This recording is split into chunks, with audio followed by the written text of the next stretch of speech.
Assalamualaikum warahmatullahi wabarakatuh. Alhamdulillahilladzi hamdan katsiran thayyiban mubarakan fih, mubarakan alaih kama yuhibbu rabbuna wa yarda. Wa asyhadu an la ilaha illallah wahdahu la syarika lah, wa asyhadu anna Muhammadan abduhu wa rasuluhu la nabiyya ba'dah. Allahumma shalli wa sallim ala Muhammad wa ala alihi wa ashabihi wa man tabi'ahum bi ihsanin ila yaumiddin wa ba'd. Usikum wa iyaya bitaqwallahi wa ta'atihi la'alakum tuflihun. Allahumma la sahla ila ma ja'altahu sahla wa anta tajalul hasana idza syi'ta sahla.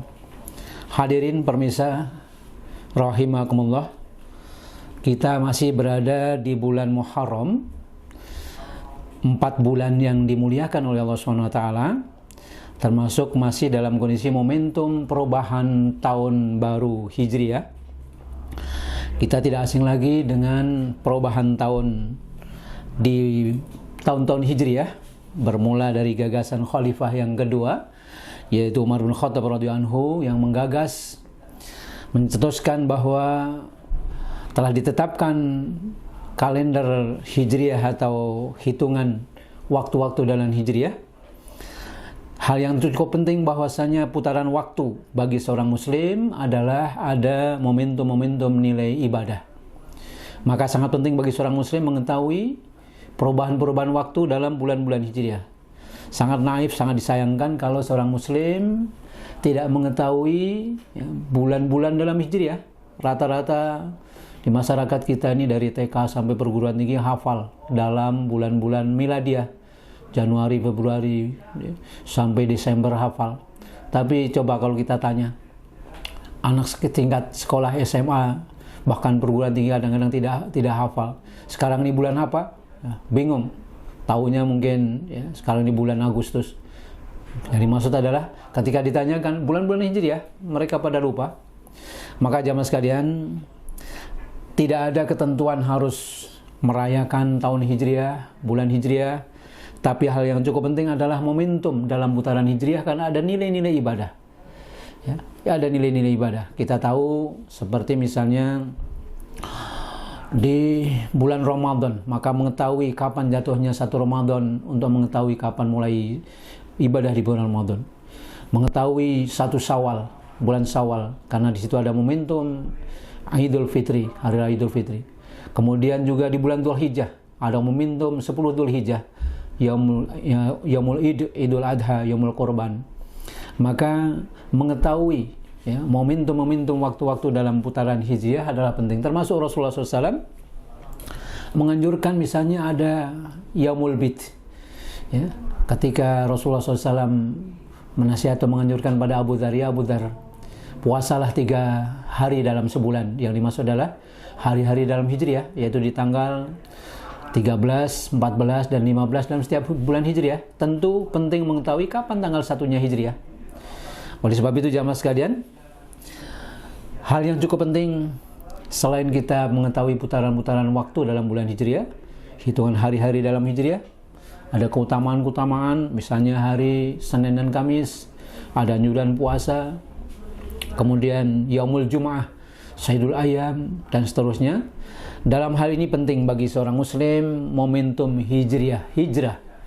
Kita masih berada di bulan Muharram, sekarang ini pada tanggal 17 Muharram tahun 1445 Hijriah.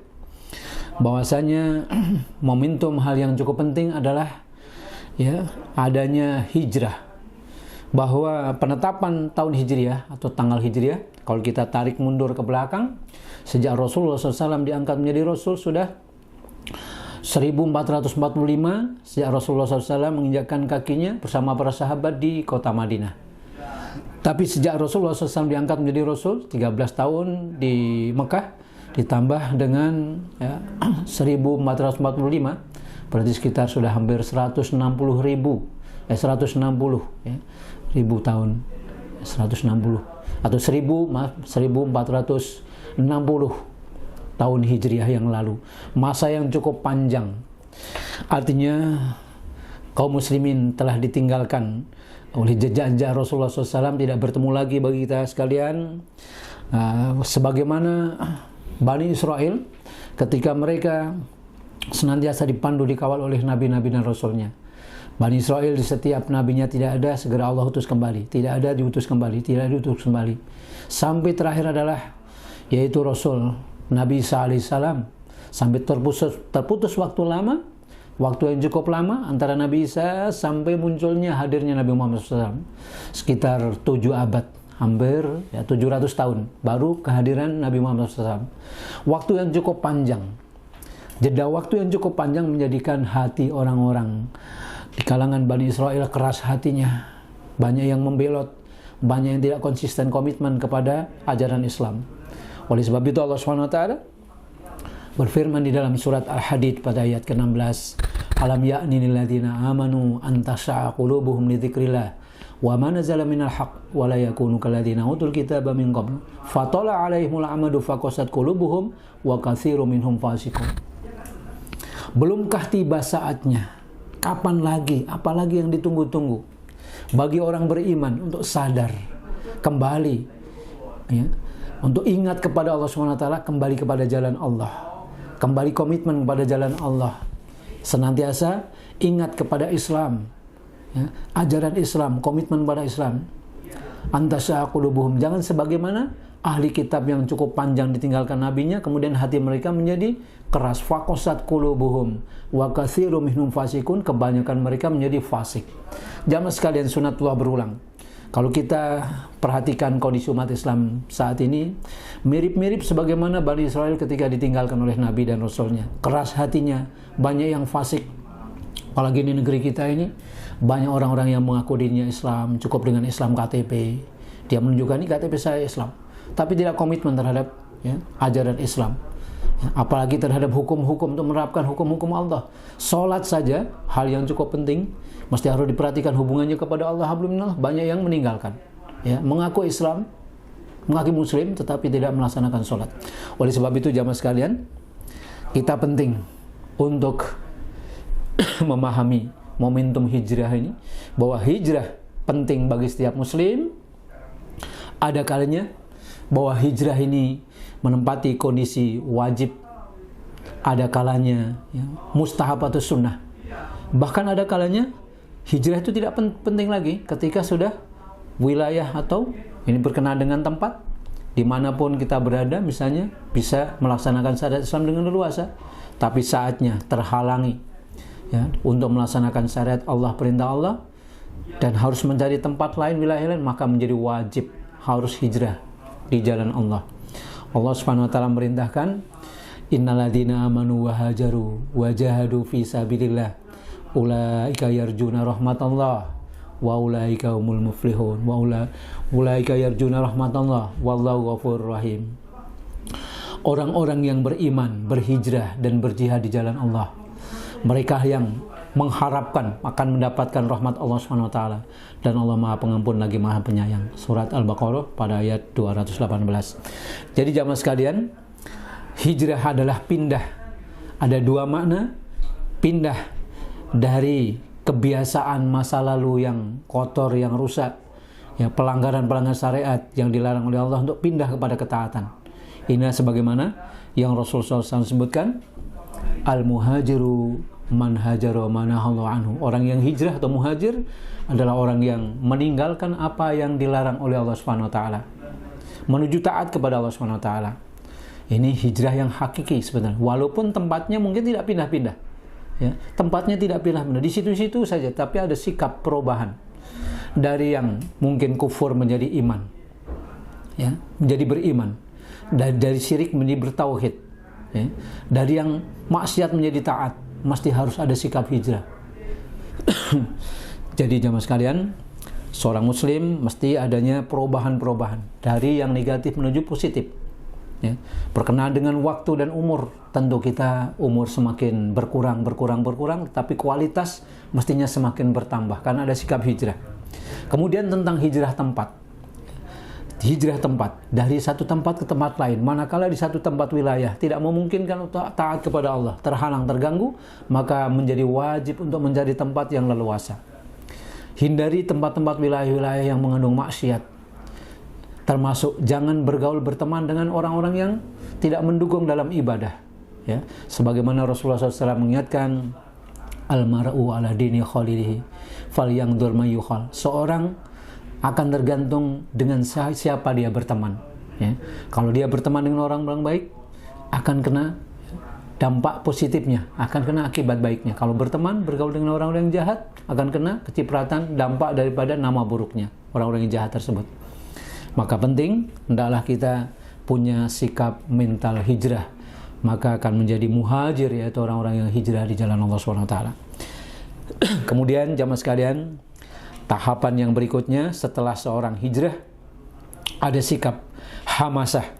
Hamasah ini adalah, ya, dengan semangat untuk mengalami perubahan, untuk semangat melakukan perubahan-perubahan, sebagaimana Allah SWT perintahkan, wasari'u ila maghfirah, wasari'u ila maghfirati min rabbikum.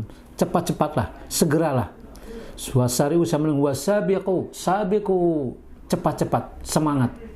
Jadi jamaah sekalian, kadang secara fisik tentu semakin tua, semakin lemah secara fisiknya, kadang berbagai penyakit, tapi mengenai semangat urusan hatinya, ya, maka kadang-kadang umurnya sudah tua, fisiknya sudah loyo, tapi jiwa mudanya, semangat.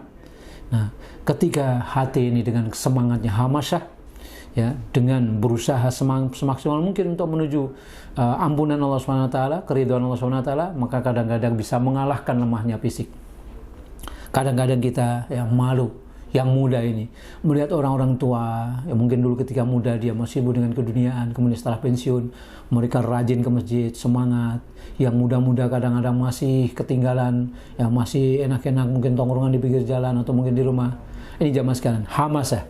Jadi setelah sikap hijrah mesti ada memelihara semangat, sebab kadang-kadang hati mengalami pasang surut, sebagaimana iman mengalami bertambah dan berkurang. Kemudian berikutnya, tahapan yang ketiga, setelah hamasah semangat, yaitu perlu dengan istiqomah. Istiqomah ini adalah mustaqim, istiqomah, stabil, kokoh, teguh pendirian, ya. Dan Allah SWT perintahkan, fastaqim kama umirta, ya. Dan istiqomahlah sebagaimana kamu diperintahkan. Jadi istiqomah ini adalah wajib. Dan bagi setiap muslim, setiap harinya tatkala dia menjalankan sholat, dalam suratul Fatihah senantiasa dibaca, senantiasa mohon pada Allah, ihdinas siratal mustaqim, tunjukkan kami ke jalanmu yang lurus, termasuk tunjukkan kami, ya, untuk menjadi orang-orang yang istiqomah. Jadi mustaqim adalah orangnya, istiqomah sikap orangnya, sikapnya, perbuatannya. Maka jamaah sekalian, orang-orang yang istiqomah dalam melaksanakan kebaikan-kebaikan, tegak lurus, ya, stabil, kokoh. Walaupun mungkin fisiknya lemah, kadang-kadang mengalami fluktuasi, ya, kondisi dan situasi yang tidak memungkinkan, ya, tetapi tentang istiqomah, semangat untuk tetap melaksanakan ketaatan, untuk tetap cita-cita mendirikan atau andil dalam iqamatuddin, ini dengan istiqomah dalam kebaikan-kebaikan. Kemudian tahapan yang keempat yang harus dilalui seorang muslim, ya, yaitu qudwah. Qudwah inilah tahapan-tahapan, artinya memerlukan contoh. Seseorang untuk bisa istiqomah memerlukan teladan.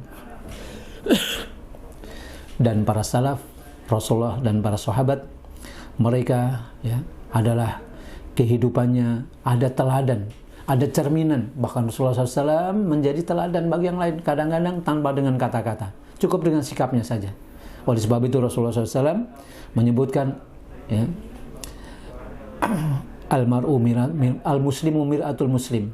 Muslim yang satu menjadi cermin bagi muslim yang lain, artinya menjadi cerminan. Ketika kita melihat contoh atau tetangga kita atau teman kita melaksanakan ketaatan, ya, mondar-mandir di depan kita lewat, mari Pak kita ke masjid, permisi Pak. Sementara kita misalnya duduk-duduk saja di teras, merasa kita tidak enak, kita merasa malu dengan sikap dia yang rajin ke masjid misalnya. Jadi memerlukan qudwah. Kadang-kadang teladan itu bukan dari teori saja, tapi langsung penampilan. Dan Rasulullah SAW menjadi contoh, menjadi uswah hasanah, menjadi qudwah. Maka jamaah sekalian, kondisi zaman sekarang ini seorang tidak akan menjadi istiqomah, seorang semangatnya menjadi lemah, bahkan sikap hijrahnya juga menjadi luntur karena hilangnya qudwah, menjadi hilangnya teladan. Maka penting bagi kita pribadi-pribadi, hendaklah kita jadikan tampilan kita di keluarga kita, seorang bapak menjadi teladan bagi anaknya, ya, suami menjadi teladan bagi istrinya, seorang guru menjadi teladan bagi muridnya, ya, dan seterusnya, sehingga dengan adanya keteladanan, ya, maka menjadi penyempurna ketika seorang akan melangkah 4 tahapan menjadi orang-orang yang mulia, yaitu hijrah menjadi muhajirin, hamasah yaitu dengan semangat, ya, semangat untuk fastabiqul khairat, kemudian istiqomah teguh pendirian, dan adanya teladan di perjalanan hidup kita. Demikian jemaah sekalian, pemirsa yang saya hormati, mudah-mudahan apa yang saya sampaikan bermanfaat kita sekalian, dan semoga Allah SWT senantiasa membimbing pada kita sekalian untuk senantiasa berada di jalan yang lurus. Aqulu qouli hadza fa astaghfirullaha lakum subhanakum wa bihamdika asyhadu an la ilaha illa anta astaghfiruka wa atubu ilaik. Wassalamualaikum warahmatullahi wabarakatuh. جرحها فينا وذكراه تناغينا ألا أين الميامين